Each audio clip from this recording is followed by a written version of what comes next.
Hello, friends, and welcome to Divine Tales. You know how it is believed that one should start their day's routine with doing yoga? We all know that yoga would keep our mind and body healthy. Often, yoga is seen to be associated with the health of the body. But do you know, yoga is not just related to body but also with soul and God. In today's video, we will try and understand what yoga is, why is it so important, and where did it originate. The literal meaning of yoga is joint, that is, the state which can be done by adding the divine to the soul. Friends, first of all, it is important for you to know that yoga does not just mean exercise or posture. Asana is a part of yoga. The forms of yoga is very wide, but at present people have associated yoga only with asanas and pranayams. In fact, those who are yogis do not just pay attention to the body but try to connect with God by controlling their senses and meditating on God. Yes, it is also true that asana is very important part of yoga. It is definitely necessary to take care of the body, but a person just shouldn't stop there. Through yoga, he should try to connect with God. The first aspect of yoga is related to the body itself that we all know about. The first task of yoga is to make the body healthy. After some time, a person starts feeling more healthy, disease-free and energetic. After this first stage, there is an effect on the brain that happens through yoga. Purification of one's feelings and thoughts begin. In this experience of yoga, it becomes possible for the brain to control depression, anxiety, negative thoughts, etc. The third experience of yoga connects man with spirituality, which is the most important part of yoga. If a person reaches this experience, then even while living in this world, he is going to be free from worldly bonds and is going to be absorbed in the meditation of God. This state takes him to a stage where there is only bliss. Now, let's come to the question of how many types of yoga are there. There are 4 types of yoga: Karma Yoga, Bhakti Yoga, Jnana Yoga and Raja Yoga. Let us try and know more about these 4 types of yoga now. Let us dwell deep into these 4 types. First is Karma Yoga. Karma Yoga is directly related to one's actions, as we know. Our scriptures say that the kind of situations we face in this world, whatever pleasures or sorrows that we suffer, what we get, what we do not receive, what we deeply desire, all this is based on our previous karmas or deeds. So, to make the future good, we have to do good things in the present. People who follow Karma Yoga work selflessly in life and are always ready to serve others. The second is Bhakti Yoga. In Bhakti Yoga, it is said to focus on the Supreme. In this yoga, one has to concentrate all his energy, thoughts and mind in devotion. Along with this, Bhakti Yoga gives us tolerance and acceptance. Jnana Yoga. The most difficult and most direct branch of yoga is Jnana Yoga. In this yoga, intelligence is developed by working on the intellect. In Jnana Yoga, after careful and detailed study of the texts, understanding the life properly, the intellect is pushed on the path of knowledge.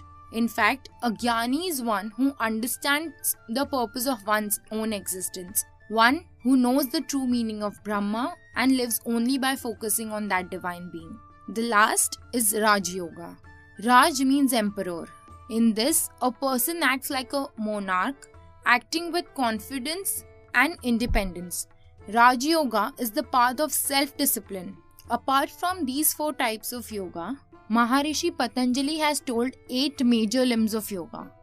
These are Yam, Niyam, Asana, Pranayam, Pratyahara, Dharana, Dhyana and Samadhi. After successfully completing all other parts of yoga, if man has the will, then it is possible to reach the 8th stage, that is the Samadhi.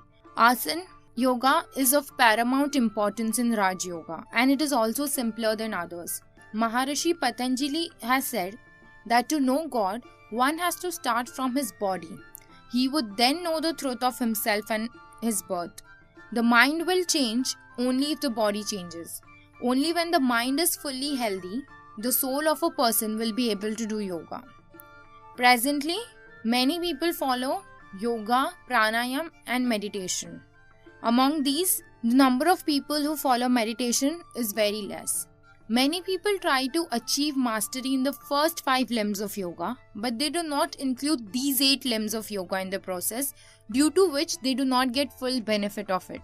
In fact, those who are yogis follow these 8 limbs too and attach themselves to God. Let's try to know in detail about these 8 limbs of yoga, which were told by Maharishi Patanjali. So the first is Yam. Yam is said to follow the social behavior such as not to harass anyone, not to rob, not to commit adultery, and to live life on the basis of truth without doing anything wrong. Living this type of life is part of Yam. Second is Niyam. This is related to the conduct of person. Character, self-discipline, etc. are all integral parts of an ideal personality as we know it. This type of personality is an ideal personality and is to be followed in this branch of Raja Yoga. Third is Asana. The yogic actions that are performed to keep the body healthy and disease-free are called asanas. Pranayam. Pranayam is a very elaborate process of breathing control. Eclipsing pranavayu in a balanced manner, regularly taking long and deep breaths are its paths. This is a very difficult process. On this, the person attaining attainment achieves longevity and successful life. Pratyahar. Concentration of mind is called pratyahar. Concentration leads man to success, as we all know. Yoga has many more easy kind of asanas that can be followed to increase concentration. Dharana. In this state, concentration is focused on breathing. All attention is focused on the breathing and exhalation process. In this way, over time a person is successful in the process of meditation, which brings peace of mind. The 7th is Dhyan. Dhyan is the 7th limb of yoga. Dhyan involves concentration and meditation on a point of focus with the intention of knowing the truth about it.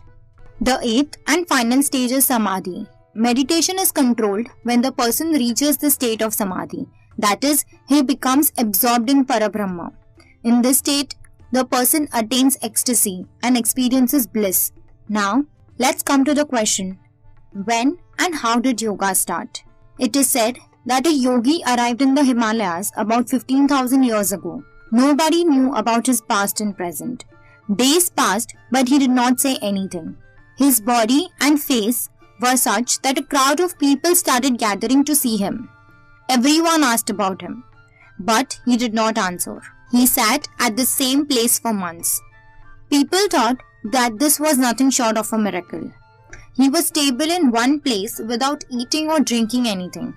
The proof of him being alive was only by the fact that after some time, tears started rolling down his cheeks. These tears were of ultimate bliss. We know that, right? That when a person is in great joy, tears naturally start to come out. He did not respond to anything at all. Seeing him steady, people started leaving, and in the end, only 7 people stayed there. They understood this yogi, who is able to sit at one position, is definitely beyond worldly pleasure and materialism. Otherwise, sitting for so long in one position would not be possible. These 7 people were later called as Saptarishis, and the yogi who sat there was known as Adi Yogi. Saptarishis were the first disciples of Adi Yogi. Seeing the interest of those 7 people, Adi Yogi started giving them elementary education, and their education lasted for many years. When the direction of the sun was changing one day, when the sun turned towards the south, they also turned to the south to explain the science of being human. This was the date which falls on 21st June every year. Yoga started on this day.